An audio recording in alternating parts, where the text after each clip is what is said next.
અને હવે વાત અન્ય સમાચારોની અમદાવાદમાં કારખાનામાં ભીષણ આગ લાગ્યા હોવાની માહિતી સામે આવી છે। મોડી રાત્રે સેવ બનાવવાના કારખાનામાં એકાએક આગ લાગી હતી। શહેર કોટડા પોલીસ સ્ટેશનની સામે જ આ આગ લાગી હતી અને જોતજોતામાં આગે વિકરાળ સ્વરૂપ ધારણ કર્યું હતું અને સતત તે આગળ ફેલાતી ગઈ હતી, પ્રસરતી ગઈ હતી, જેને કાબૂમાં લેવા માટે 16 જેટલા ફાયર ફાઇટર ત્યાં પહોંચ્યા હતા। સતત પાણીનો મારો ચલાવી ભારે જહેમત ઉઠાવી અને ફાયરના જવાનો દ્વારા આગ પર આખરે કાબુ મેળવી લેવામાં આવ્યો હતો। અમદાવાદમાં આ બનાવ બન્યો છે, જેમાં મોડી રાત્રે એક સેવ બનાવવાના કારખાનામાં ભીષણ આગ લાગી હતી।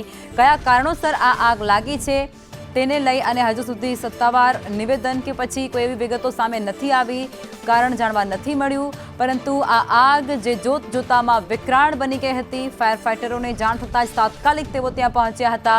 16 જેટલા ફાયર ફાઇટર દ્વારા આગ પર કાબૂ મેળવવાના અથાગ પ્રયાસો હાથ ધરવામાં આવ્યા હતા અને ભારે જહેમત બાદ આખરે તેઓને સફળતા પણ હાંસલ થઈ અને આગ પર તેમના દ્વારા કાબૂ મેળવી લેવામાં આવ્યો હતો। અમદાવાદમાં એક કારખાનામાં ભીષણ આગ લાગતાની સાથે જ આસપાસના વિસ્તારોમાં અફરાતફરી પણ મચી ગઈ હતી, નાસભાગ પણ મચી ગઈ હતી, કારણ કે આ આગ જેણે જોતજોતામાં જ વિકરાળ સ્વરૂપ ધારણ કરી લીધો હતો। મોડી રાત હોવાને કારણે મોટી દુર્ઘટના ટળી છે, જાનહાનિ ટળી છે, કારણ કે રાત્રિનો સમય હોવાને કારણે ત્યાંથી લોકોની અવરજવર ઓછી હોય છે, પરંતુ પોલીસ સ્ટેશનના સામેના વિસ્તારમાં જ આ આગનો બનાવ બનતાની સાથે જ અનેક સવાલો પણ થઈ રહ્યા છે। કયા કારણોસર આગ લાગી છે તેને લઈને હવે તપાસ હાથ ધરવામાં આવી રહી છે અને આ જ મુદ્દે અમારી સાથે અમારા સંવાદદાતા દિવ્યા ચૌહાણ જોડાઈ ચૂક્યા છે। દિવ્યા, આગ લાગ્યા હોવાની ઘટના સામે આવી છે અને આગ એટલી ભયાનક હતી કે 16 જેટલા ફાયર ફાઇટર ત્યાં પહોંચ્યા હતા અને ભારે જહેમત બાદ, કલાકોની મહેનત બાદ તેમને સફળતા મળી। લખવા ગઈકાલે મોડી રાત્રે અંદાજિત 2 વાગ્યાની આસપાસ ફાયરનો કોલ મળ્યો હતો અને સ્થળ પર જ્યારે પહોંચે ત્યારે 16 જેટલી ફાયર વિભાગની ગાડીઓ છે તે ઘટના સ્થળ પર પહોંચી હતી। અવારનવાર અકસ્માતોના બનાવોમાં સતત વધારો થતો રહે છે, જ્યારે કાલુપુર પાસે આવેલા જે નમકીન બનાવતા ગોડાઉનમાં ફેક્ટરીમાં જે ગઈકાલે રાત્રે આગ લાગી હતી। જોકે આગ સદનસીબે મોડી રાતનો બનાવ હોવાના કારણે મોટી જાનહાનિ થતાં અટકી હતી, પરંતુ આજુબાજુના જે કારખાના પાસેના જે તમામ જે દુકાનો આવેલી હતી તે પણ અત્યારે હાલ બળીને ખાખ થઈ ચૂકી છે। સાથે જ ફાયરની 5થી પણ વધારે ગાડી અત્યારે હાલ સ્થળ પર હાજર જોવા મળી રહી છે। સાથે જ કોઈ ઇમરજન્સી કોલ્સમાં કોઈ પણ અંદર ફસાયું ન હોવાનું સામે આવ્યું છે। જોકે ફાયરે કયા કારણોસર આગ લાગી હતી તે બાબતને લઈને કારણ જાણવા માટેની પણ તપાસ છે જે હાથ ધરી છે।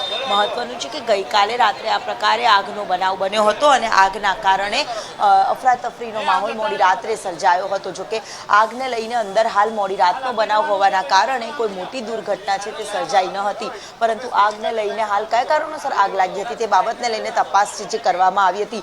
આગ એટલી ભીષણ હતી કે દૂર દૂર સુધી તેના ગોટા છે તે દૂર સુધી જોવા મળી રહ્યા હતા। ફાયર આગના કારણે લોકોમાં પણ અફરાતફરી, આજુબાજુના રહીશોમાં પણ એક ભયનો માહોલ છે તે ઊભો થઈ ગયો હતો અને હાલ જે તમામ અધિકારીઓ હતા તેઓ પણ અહીંયા સ્થળ ઉપર પહોંચ્યા હતા। હાલ આગ પર કાબૂ મેળવવાનો પ્રયાસ છે જે કરવામાં આવ્યો હતો, સંપૂર્ણ આગ પર કાબૂ મેળવવા માટેનો પણ પ્રયાસ કરવામાં આવ્યો હતો। જે હાલ અત્યારે સ્થળ ઉપર 5 જેટલી ગાડીઓ ઘટના સ્થળ ઉપર છે અને આગ પર જે સામાન્ય જે ક્યાંક હજી પણ આગ બાકી તો નથી રહી ગઈ ને તે બાબતને લઈને પણ અત્યારે હાલ તપાસ જે હાથ ધરવામાં આવી રહી છે। તમામ જે હાલ તપાસ છે કયા કારણોસર લાગી હતી, ફાયર સેફટી હતી કે કેમ તે બાબતને લઈને પણ તપાસ છે જે હાથ ધરવામાં આવી છે। મહત્વનું છે કે આજુબાજુમાં પણ આગનો બનાવ હતો, તેના લઈને અફરાતફરીનો માહોલ છે તે સર્જાયો હતો। જોકે મોડી રાતનો બનાવ હોવાના કારણે અંદર કોઈ ફસાયું ન હતું, મોટી જાનહાનિ થતાં અટકી હતી। જી દિવ્યા, આ દુકાનોની અંદર જથ્થો શેનો હતો અને અત્યારે જે અંદાજિત આંકડો કેટલો છે નુકસાન થયા હોવાનો તે પણ જાણવાનો પ્રયાસ કરશો।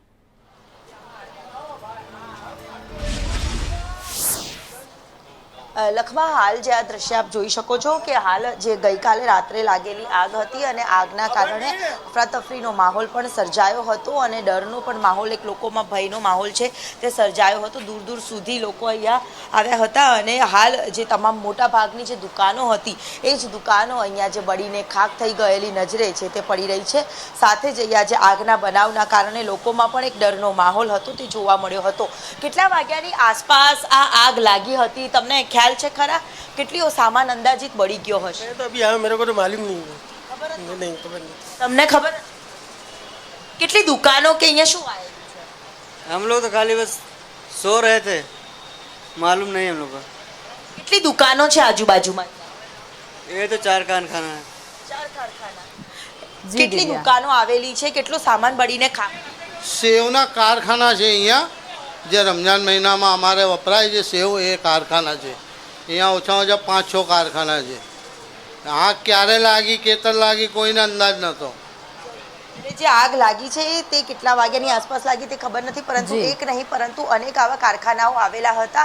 સેવ બનાવતા, નમકીન બનાવતી આ ફેક્ટરી હતી અને એક નહીં પરંતુ અન્ય 5થી પણ વધારે જે દુકાનો આવેલી છે તે પણ અત્યારે હાલ તેમાં પણ આગ લાગી હતી. આગ લાગવાનું કારણ છે જી. તે અકબંધ હોવાનું સામે આવી રહ્યું છે, પરંતુ આગના કારણે અફરાતફરીનો માહોલ, સાથે જ આગમાં તમામ જે ચીજ વસ્તુઓ હતી તે બળીને ખાક થઈ ચૂકેલી નજરે પડી રહી છે. સાથે જ અહીંયા જેના સ્થાનિકોના કહેવા પ્રમાણે એક નહીં જી. પરંતુ અનેક અહીંયા દુકાનો પણ કારખાના બનાવતી આવેલી છે, જેમાં 5થી પણ વધારે આ દુકાનો હતી જે બળીને હાલ ખાક થઈ ચૂકી છે. પરંતુ એટલે હાલ દિવ્યા, જે મોટા પ્રમાણમાં તમામ જે અહીં ધુમાડાઓ નુકસાન નીકળી રહ્યા હતા તેને લઈને વેઠવાનો હજી વારો કોઈ આગ એ બાકી તમામ નથી રહી લોકોને ગઈ અને આવ્યો તેને છે. લઈને હાલ સ્થળ ઉપર જી આગને લઈને ફાયરની ટીમ હાજર જોવા મળી રહી જી છે. એટલે આ નુકસાન વેઠવાનો વારો જે વેપારીઓને આવ્યો છે તે ખૂબ જ દુઃખદ કહી શકાય છે અને આંકડો પણ ખૂબ મોટો હોઈ શકે. આપ જોડાયા તે બદલ આપ